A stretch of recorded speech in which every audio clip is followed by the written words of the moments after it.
భూమి గుండ్రంగా ఉంటుందని, బలపరుపుగా ఉంటుందని మనందరం అంగీకరించే విషయం. అంటే ఇటు నుంచి ఎటువైపైనా సరే, ఏ అంశమైనా సరే అటు ఇటు తిరిగి అక్కడికే వస్తుందన్నది మూల సిద్ధాంతం. ప్రపంచ దేశాలకు పాఠాలు నేర్పించిన అమెరికా విషయంలో ఇప్పుడు అదే జరుగుతోంది. వర్ణ వివక్ష లేదు, నల్లోళ్లు లేరు, తెల్లోళ్లు లేరు అని ఎన్నాళ్లు చెప్పి ప్రపంచాన్ని నమ్మించాలని ప్రయత్నించిన అమెరికా నిజ స్వరూపం ఇప్పుడు ట్రంప్ ఏలుబడిలో అంతా బూటకమని కళ్లకు కడుతోంది. వర్ణ వివక్షను పెంచి పోషించే పనిని పరోక్షంగా చేస్తోంది అగ్రరాజ్యం. నష్టపోయిన వర్గాలకు మరింత నష్టాన్ని చేకూర్చేలా అమెరికా చర్యలు కనిపిస్తున్నాయి. దక్షిణాఫ్రికాలో తెల్ల జాతీయుల్ని అమెరికాకు తీసుకొచ్చి వారికి పునరావాసం కల్పిస్తానంటూ అమెరికా అధ్యక్షుడు డొనాల్డ్ ట్రంప్ చేసిన వ్యాఖ్యలు ఇప్పుడు ప్రపంచానికి కొత్త పాఠాన్ని నేర్పిస్తున్నాయి. ఏ దేశం చూసుకున్నా తాము ముందు మిగతా వారితో మాకేంటి పని అన్నట్టుగా వ్యవహరిస్తున్నాయి. చైనా, జపాన్, రష్యా ఆది నుంచి తమ పౌరులు మాత్రమే అన్ని విభాగాల్లో ఉండాలన్న విధానం ఆధారంగా వ్యవహరిస్తూ వచ్చాయి. అమెరికా పైకి వలసలతో ఏర్పడిన దేశమని చెబుతోంది. కానీ తెల్లోళ్లపై కొంచెం ఎక్కువ ఇష్టమని వేరే చెప్పనక్కర్లేదు. అమెరికా అందరిది అని డెమోక్రాట్లు ఘనంగా చెబుతారు. కానీ అమెరికా అంటే అమెరికన్లకు మాత్రమేనని, అమెరికన్లకు మాత్రమే చెందుతోందంటూ ఇప్పుడు కొత్త భాష్యాన్ని ప్రపంచానికి డొనాల్డ్ ట్రంప్ అమెరికన్ల సాక్షిగా చాటుతున్నాడు. అమెరికా అంటే తెల్లతోలు వాళ్లదే అన్నట్టు డొనాల్డ్ ట్రంప్ చర్యలు ఇప్పుడు బహిరంగంగానే తేటతెల్లం చేస్తున్నాయి.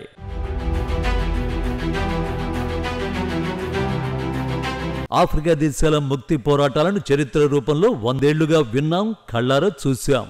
దక్షిణాఫ్రికాలో నల్లజాతి సూర్యుడు చేసిన పోరాట ఫలితంగా అక్కడ పాలన మెజారిటీ చేతులకి వచ్చింది. కానీ అసమానతలు మాత్రం ఇంకా కొనసాగుతూనే ఉన్నాయి. ఆఫ్రికాలో 90% పైగా ఉన్న జనాభా చేతిలో ఉన్న భూమి ఎంత, 7% ఉన్న వైట్స్ చేతిలో ఉన్న భూమి ఎంత అన్న దానిపై ఇప్పుడు అక్కడి ప్రజలు ఆలోచించాల్సిన పరిస్థితులు వచ్చేసాయి.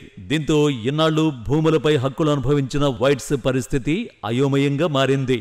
దక్షిణాఫ్రికాలో కొంతమంది శ్వేత జాతీయులు తాము అణచివేతకు గురవుతున్నామన్న భావనతో ఉన్నవారు అమెరికాలో పునరావాసం పొందొచ్చని ట్రంప్ ఇచ్చిన భరోసా ఏ మేరకు వర్కౌట్ అవుతుందో చూడాలి. తెల్లోళ్లు శరణార్థుల హోదాతో అమెరికాలో పునరావాసం అందించడానికి అధ్యక్షుడు డొనాల్డ్ ట్రంప్ ప్రణాళికపై దక్షిణాఫ్రికాలోని కొందరు వైట్స్ భిన్నంగా స్పందిస్తున్నారు.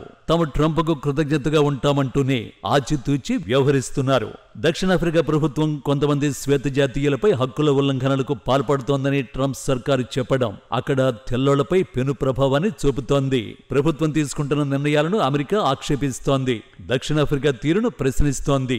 శిక్షిస్తామంటూ బెదిరిస్తోంది. దక్షిణాఫ్రికాకు అందించే సహాయ సహకారాల్ని నిలిపేస్తామంటోంది. ఆర్థిక సహకారాన్ని ఆపేస్తామంటూ రంకెలు వేస్తోంది. దక్షిణాఫ్రికాపై ప్రెసిడెన్షియల్ ఆర్డర్ చూస్తే తెల్లోళ్లపై అమెరికాకు ఉన్న ప్రేమేంటో అర్థమైపోతుంది. అంటే కేవలం ట్రంప్ సర్కారు ఆలోచనంతా వైట్స్ వైపేనని స్పష్టమైపోతుంది. దక్షిణాఫ్రికా ప్రభుత్వం శ్వేతజాతి ఆఫ్రికన్ రైతులపై హింసాత్మక దాడులకు అనుమతిస్తోందని, వారి నుంచి భూములను గుంజుకుంటోందని, ఎలాంటి పరిహారం ఇవ్వకుండా వ్యవసాయ ఆస్తుల్ని స్వాధీనం చేసుకునేందుకు వీలు కల్పించే భూదోపిడీ చట్టాన్ని ప్రవేశపెట్టిందని అమెరికా ఆరోపిస్తోంది. అయితే అమెరికా చర్యలను దక్షిణాఫ్రికా ప్రభుత్వం కొట్టిపారేసింది. దక్షిణాఫ్రికాలో జీవిస్తున్న శ్వేతజాతి రైతులపై ఎలాంటి దాడులు జరగడం లేదని, వారి ఆస్తుల్ని ప్రభుత్వం లాగేసుకోవడం లేదని క్లారిటీ ఇచ్చింది. కొత్త భూ చట్టం గురించి ట్రంప్ చేసిన వివరణ తప్పుడు సమాచారం, వక్రీకరణలతో నిండి ఉందని, అదంతా దక్షిణాఫ్రికాను బదనాం చేసే ప్రక్రియలో భాగమంది.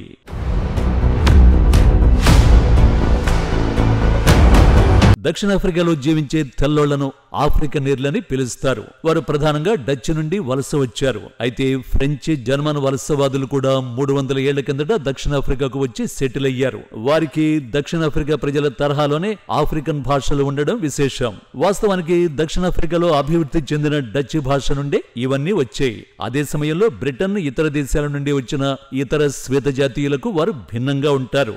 మొత్తంగా దక్షిణాఫ్రికా జనాభా 6,20,00,000లో తెల్లోళ్లు 7% మాత్రమే. సుమారుగా 43,40,000 వరకు ఉంటారు. ట్రంప్ సర్కార్ నిర్ణయం ఆఫ్రికాలో మంటలు రేపుతోంది. ఎన్నాళ్లు తమవిగా భావించి భూములను సాగు చేస్తున్నా, చేయించుకుంటున్న ఆఫ్రికనీర్లు అగ్గి మీద గుగ్గిలమవుతున్నారు. తాము ఎక్కడికి వెళ్లడం లేదని ఆఫ్రికనీర్లకు ప్రాతినిధ్యం వహిస్తున్న 2 గ్రూపులు స్పష్టం చేశాయి. అమెరికాలో పునరావాసం కోసం ట్రంప్ ప్రతిపాదనను తాము ఆమోదించేది లేదని వారు తేల్చి చెప్పారు. తమ కుటుంబ సభ్యులందరూ ఇక్కడే పనిచేస్తున్నారని, ఇక్కడే ఉండాలనుకుంటున్నారని, వారు ఇక్కడే ఉంటారని, ఎక్కడికి పోరని African air trade union Solidarity chief executive Dirk Hermann స్పష్టం చేశారు. ఈ సంస్థ 20 లక్షల మందికి ప్రాతినిధ్యం వహిస్తుందని ఆయన వివరించారు. తాము ఇక్కడ భవిష్యత్తును నిర్మించేందుకు కట్టుబడి ఉన్నామని, తాము ఎక్కడికి వెళ్లబోవడం లేదని వైట్స్ స్పష్టం చేస్తున్నారు. ఇన్నాళ్లు సాగు చేసుకుంటున్న భూముల్ని, ఆస్తుల్ని వదిలి తాము అమెరికాకు రాబోమని తెగేసి చెబుతున్నారు. ఇదే వర్షన్ని అక్కడ ఉన్న మరో సంస్థ African air lobby group AfriForum CEO Kallie Kriel సైతం కుండ బద్దలు కొట్టేశారు. తాము చస్తే ఇక్కడే చస్తాం, బతికితే ఇక్కడే బతుకుతాం, ఎక్కడికి పరాయి దేశానికి వెళ్లబోమని ట్రంప్కు తేల్చి చెప్పేశారు. తమకు అమెరికా లాభం చేయకున్నా నష్టం చేయొద్దన్న వర్షన్ను వారు ప్రజెంట్ చేస్తున్నారు.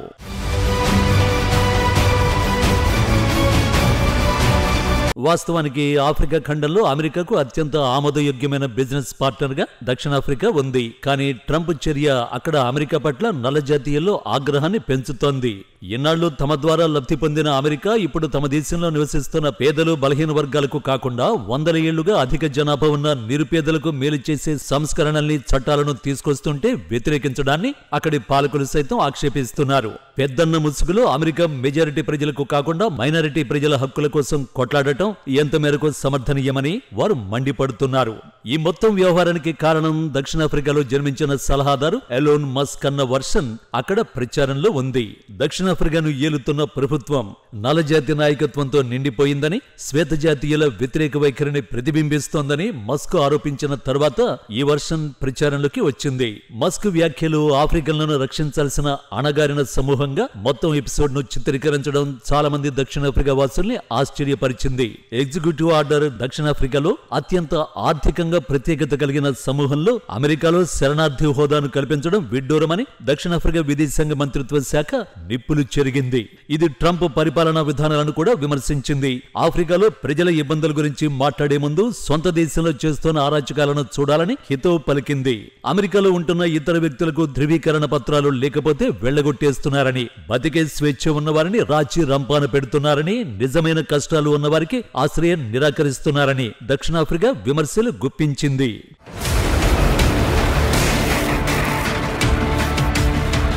ఓవైపు పెద్దన్నగా ఉంటూ చేయాల్సినవేవి చేయకుండా దక్షిణాఫ్రికాను లక్ష్యంగా చేసుకోవడం ఘోరమంది.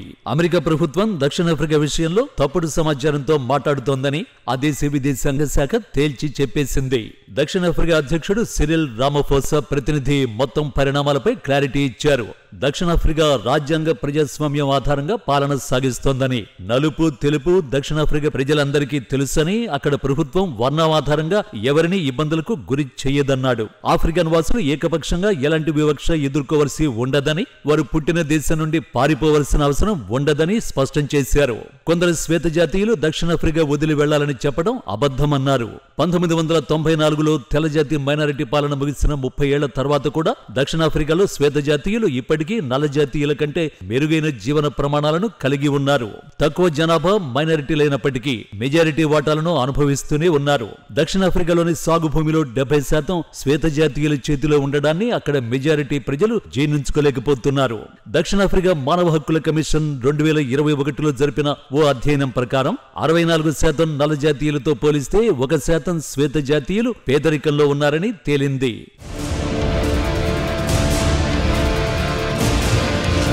అయితే అటు నల్ల జాతీయులు, ఇటు తెల్ల జాతీయులు స్వాతంత్ర్యానంతరం కలిసిమెలిసి జీవిస్తున్నారు.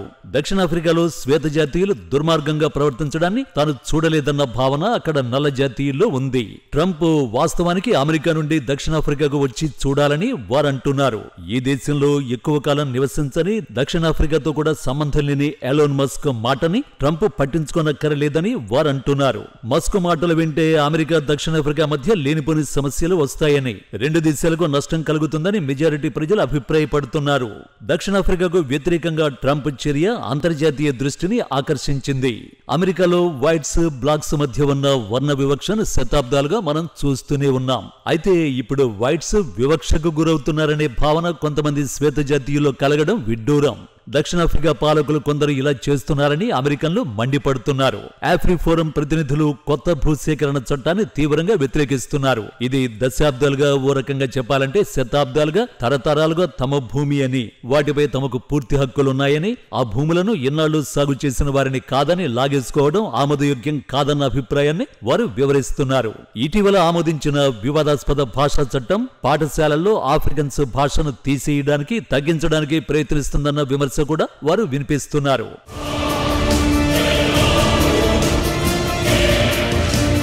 అయితే దక్షిణాఫ్రికాలో ఉన్న తెల్లోళ్లు తరచూ అక్కడి పాలకులు తీసుకొచ్చే చట్టాలపై విమర్శలు గుప్పిస్తూనే ఉంటారు. ముఖ్యంగా వ్యాపార రంగంలో దక్షిణాఫ్రికా ప్రభుత్వ విధానాలను, చర్యలను, నిర్ణయాలను జాత్యహంకార చట్టాలుగా ప్రచారం చేయడం వారికి అలవాటుగా మారింది. అక్కడి ప్రభుత్వం జనాభాలో ఒక నిర్దిష్ట వర్గాన్ని లక్ష్యంగా చేసుకోవడానికి అనుమతినిస్తోందని ఆఫ్రిఫోరం సంస్థ సభ్యులు ప్రచారం చేస్తున్నారు. ఆఫ్రికనర్ల అంశాన్ని అమెరికా గుర్తించినందుకు వారు ధన్యవాదాలు తెలుపుతున్నారు. అయితే ఆఫ్రికా వాసులు దక్షిణాఫ్రికాలోనే ఉండాలన్న నిర్ణయానికి కట్టుబడి ఉన్నారని వారు స్పష్టం చేస్తున్నారు. దక్షిణాఫ్రికా ప్రభుత్వం తాజాగా తీసుకొస్తున్న చట్టాలు వలసవాదం తప్పులను పరిష్కరిస్తోందని, అర్ధ శతాబ్దపు వర్ణ వివక్ష లోపాలను సవరిస్తోందని చెబుతోంది. నల్ల జాతీయులు వారి భూమిపై ఉన్న హక్కులను కాపాడుతుంది కానీ తెల్ల జాతీయుల భూములను లాక్కునేలా ఎలాంటి చర్యలు తీసుకోదంటోంది.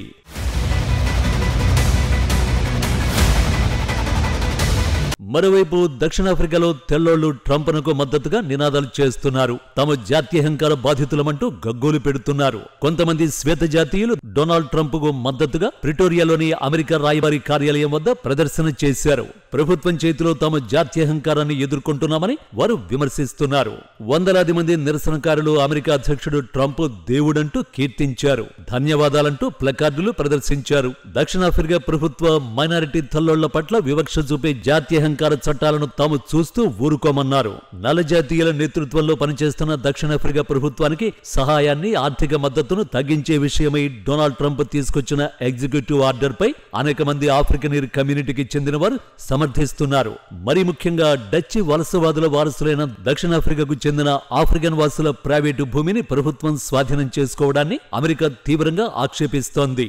ఇదే విషయాన్ని ట్రంప్ తేల్చి చెప్పారు. తెల్లోళ్ల భూముల జోలికి వస్తే దక్షిణాఫ్రికా అంతూ చూస్తామని బెదిరించాడు కూడా. అదే సమయంలో అమెరికా నిర్ణయాలను దక్షిణాఫ్రికా ప్రభుత్వం ఖండించింది. ట్రంప్ సర్కారు వాదనలు తప్పుడు సమాచారం ఆధారంగా జరిగాయని, వక్రీకరణలతో ఉన్నాయంది. అసలు భూమిని తీసుకునే అంశమే చర్చకు రాలేదని, ఆఫ్రికన్ వాసుల భూమిని స్వాధీనం చేసుకుంటున్నారని ట్రంప్ అనడం విడ్డూరమంది.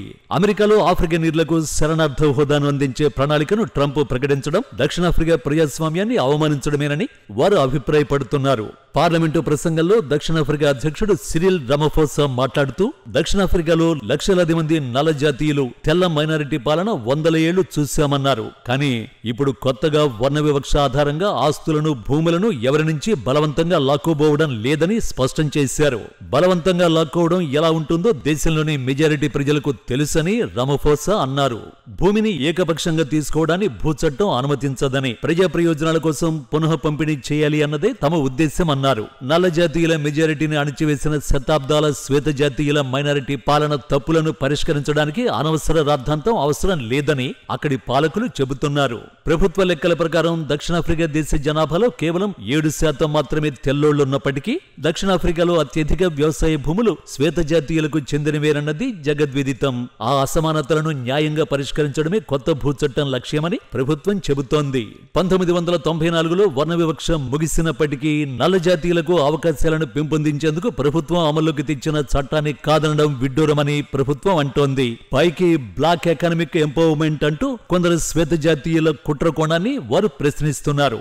ఇదంతా అమెరికా ప్రభుత్వంలో కీలక భూమిక పోషిస్తున్న ఎలాన్ మస్క్ సలహాలతోనే జరుగుతోందని దక్షిణాఫ్రికా ప్రభుత్వ వర్గాలు భావిస్తున్నాయి. ఉన్నవి లేనివి ప్రచారం చేసి తమను మస్క్ భ్రష్టు పట్టించాలని చూస్తున్నాడని, చిన్న చిన్న సమస్యలను భూతద్దంలో చూపించి తమ దేశంలో అశాంతి రేపాలని చూస్తున్నాడని వారు ఆరోపిస్తున్నారు.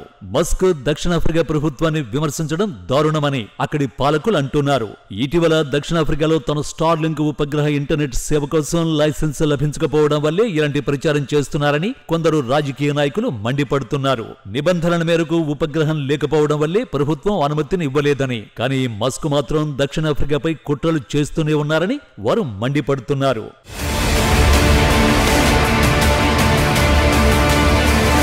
ప్రపంచం ఇప్పుడు ఓ కీలక సంధి దిశగా చేరుకుంది. ఒక్కో దేశంలో పరిస్థితులు ఒక్కోలా మారుతున్నాయి. అగ్రరాజ్యం దగ్గర నుంచి ఆధమ దేశం వరకు ఎన్నో ట్విస్టులతో ఆయా దేశాలు ముందుకు సాగుతున్నాయి. అమెరికా అధ్యక్షుడిగా ఇటీవల ప్రమాణ స్వీకారం చేసిన డొనాల్డ్ ట్రంప్ తీసుకుంటున్న నిర్ణయాలు ప్రపంచాన్ని ప్రభావితం చేస్తాయని మనం గత కొంతకాలంగా చెప్పుకుంటూ పోతున్నాం. అమెరికాలో ఉన్న ఇతర దేశస్తులు ఆ దేశ పౌరుల ప్రయోజనాలను దెబ్బతీస్తున్నారని, అందుకే వారిని ఎవరి దేశాలకు వారిని పంపించేస్తున్నామని ట్రంప్ గత కొంతకాలంగా గర్జిస్తున్నాడు. వాస్తవానికి ఇదంతా ట్రంప్ అధ్యక్షుడు కాకముందు ఏలిన బైడెన్ చేసిన పనే. బైడెన్ ఇదంతా మీడియా ముందు ప్రచారం చేయకుండా తన పని తాను చేసేశాడు. అంటే అమెరికాలో పాలకులు మారినా విధానాలు అలాగే కొనసాగుతాయన్నమాట. కాకుంటే ట్రంప్ కొంచెం తేడా కదా, విధానాలు అలాగే ఉంటాయి. ఈ మొత్తం వ్యవహారాన్ని ట్రంప్ ప్రచారం చేసుకుని అమెరికా ఫస్ట్ అనే నినాదంతో రెచ్చిపోతున్నాడు. తన పాలన అమెరికన్ల కోసమేనన్న భ్రమలను కల్పిస్తున్నాడు ట్రంప్. ఓవైపు విదేశాల నుంచి అమెరికాలోకి అక్రమంగా వచ్చిన వారిని పంపిస్తామని చెబుతున్న ట్రంప్ ఇతర దేశాల్లో ఉన్న తెల్లోళ్లను తిరిగి అమెరికాకు తీసుకెళ్లేందుకు సిద్ధమంటూ చేసిన ప్రకటన కలకలం రేపింది. ఓవైపు అమెరికాలో ఉంటూ జన్మనిచ్చిన వారికి శతాబ్దాలుగా వర్తిస్తున్న రాజ్యాంగ హక్కు సిటిజన్షిప్ ను కాలరాసిన ట్రంప్ దక్షిణాఫ్రికా ప్రభుత్వం వల్ల వివక్ష ఎదుర్కొంటున్న వైట్స్ కు అమెరికాలో ఆశ్రయం కల్పిస్తామంటూ చేస్తున్న ప్రకటన ప్రజాస్వామ్య కపటాన్ని బూటకాన్ని కళ్లకు కడుతోంది. ఉండే జనాభా ఎంత, అనుభవించే హక్కులు ఏంటన్నది ప్రజాస్వామ్యంలో పలు దేశాల్లో పోరాటాలకు కారణమైంది. చాలా కాలంగా దక్షిణాఫ్రికా రాజకీయాలు మెజారిటీ నల్ల జాతీయుల హక్కుల్ని కాపాడేందుకు ప్రయత్నిస్తూనే ఉన్నాయి. ఈ సమయంలో తెల్ల జాతీయులతో అక్కడి ప్రజలకు సమస్యలు ఏర్పడుతున్నాయి. వర్ణ వివక్ష తర్వాత ప్రజలు సంఘటితంగా జీవించడంలో అక్కడి పాలకులు సఫలమవుతున్నారు. తాజాగా నల్ల జాతీయులకు మరిన్ని హక్కులు, అవకాశాలు కల్పించే చట్టాలను అక్కడి ప్రభుత్వం రూపొందిస్తోంది. ప్రస్తుతం దక్షిణాఫ్రికాలో 10 నల్ల జాతీయుల నేతృత్వంలోని పార్టీలతో పాటుగా తెల్ల జాతీయుల సారథ్యంలో ఉన్న పార్టీల సంకీర్ణం ఉండడం విశేషం.